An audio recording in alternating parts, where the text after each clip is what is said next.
Hello, I'm Clare Cooley, multi-artist, author, and creativity coach. I love helping people increase their creativity, their confidence to express it, and their courage to share it with others. Here are the 10 habits that can help you become more creative. Number 10, having fun regularly.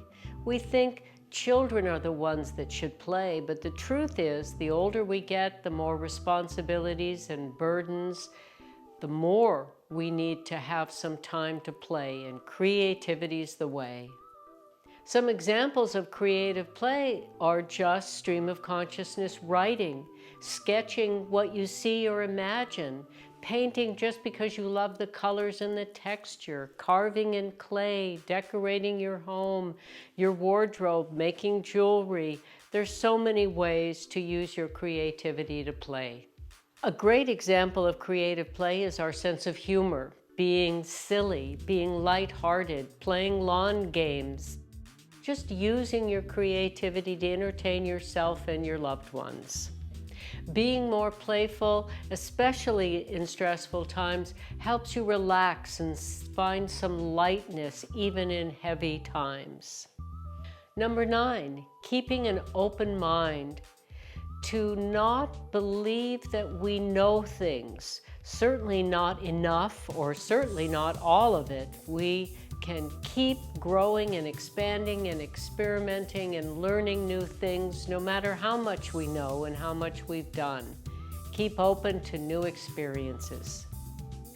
It's extremely important to keep the childlike mind, the open heart that just enjoys exploring new ideas, to keep that alive no matter how many burdens we might have in life, no matter how much the news might get us down. To stay in that open place refreshes us, allows us to cope. Number 8, learning new things often. If we only do what we're already good at, we're not really expanding our imaginations and creativity. Try new things and don't judge yourself.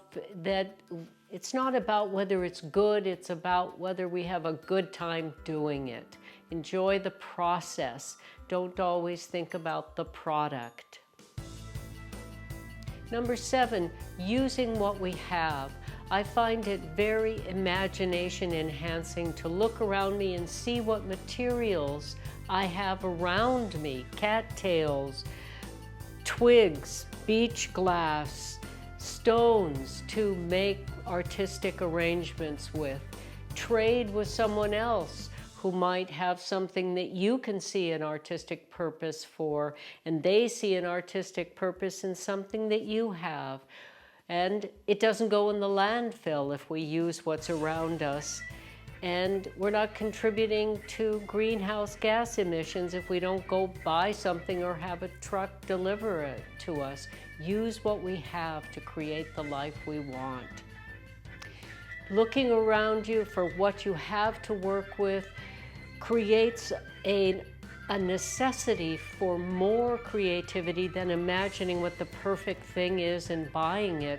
If you have to use what you have, you're increasing your imagination and your problem-solving abilities. That constraint actually forces creativity to come out in a way that wouldn't have if you just bought whatever you thought you wanted. During my difficult upbringing, I discovered creativity as a refuge from it all. I share how I use these 10 habits in my memoir, Incandescence, Rising Above Darkness. The link for the color, black and white, or ebook is in the description. Number 6, not judging our efforts. To stay in the creative mind and just dismiss the critical mind for the playtime. I'm creating now, critical mind. Later, maybe I'll ask you what you want, especially if you're nice in your response. But right now, I'm just staying in the creative mind and not judging it, just enjoying doing it. Number 5, accepting that we have enough time. No matter how little time we have, it can be enough to create. I had a time in my life with 2 nephews and my sickly mother all under my roof, and I was the only one taking care of all of us. I literally had 5 minutes a day for my art, but I calculated that 5 years later, with 152 hours, I could have a one-woman show in a gallery. I figured this out as I was driving my art up to have a one-woman show in a gallery in Seattle. So we can either complain about not having enough time or use that 5 minutes a day and not be 5 years older still complaining we don't have enough time, but have a show. Number 4, stowing as we go. This means putting away things when you're done for the day. That helps you organize for the next time you have time to work, so you're not spending that 5 minutes, if that's all you have, looking for the tool. When the inspiration comes, you're ready because you know where that material is, where those supplies, tools are, and you can use that time efficiently. If you have a habit of putting things away at the end of the day, then it becomes automatic and you don't even have to think about it in the conscious mind. You can use the conscious mind to be designing your next drawing or painting or thinking about the accompaniment on your piece of music. In other words, you have a habit of stowing as you go, organizing in a methodical and logical way, so when the inspiration comes, you can go right to the tool. Number 3 is enjoying editing everything. Life is a creative process. We can always improve ourselves and our creations. To enjoy the editing. Over the years, I've listened to a lot of great authors say they often rewrite their work 25 times. So we can redo the sketching in our minds or on paper, or redo our environments to make it work beautifully, is what I like to call my interior design, which is have it be the atmosphere we want to create things in, or do the things in that environment that environment is for. But that's a refining process, so don't be reluctant to keep editing, keep refining until it's right, and when it's right, you can leave it alone if it's a piece of art and go on to the next thing.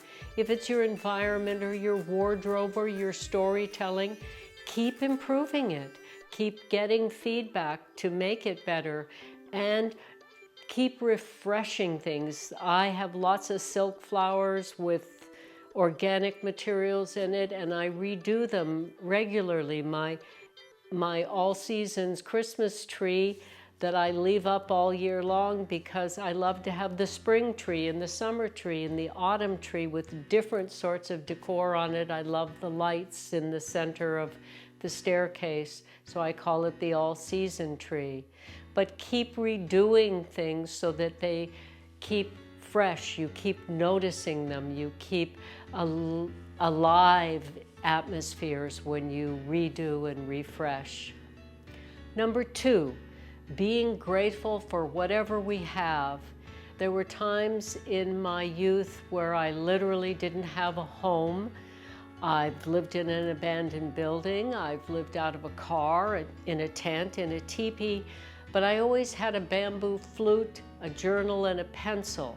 I also started as a dancer because I didn't need anything in my childhood but some space to do the dance in, and I was inspired by nature. So for me, all I needed was to see some nature and I could dance. I needed nothing else. So there's always a way to express our creativity, no matter how little we have, and that brings us joy and healing. Speaking of being grateful, I'm so grateful that you decided to check out this video, and I really hope that if you enjoyed it, you'll hit the like and subscribe. And I love to get comments and ideas of what you'd like me to share in my next video. And finally, number one, protecting our creativity. Our creative spirits are our place of feeling and sensitivity, and that's what makes art so beautiful, is that it is our vulnerable place. And when we share it with others, it can help them feel safer and fuller as a human being. So we have to protect that tender place. As a creativity coach over the years, I've heard so many stories of people being shut down by one critical comment, one unkind word can cause a person to hide their creativity and not feel free to express it. So be careful who you share it with, especially in the beginnings. Find supportive people who have no hidden agenda. They're not competing with you. They're not jealous that you're free and they're not.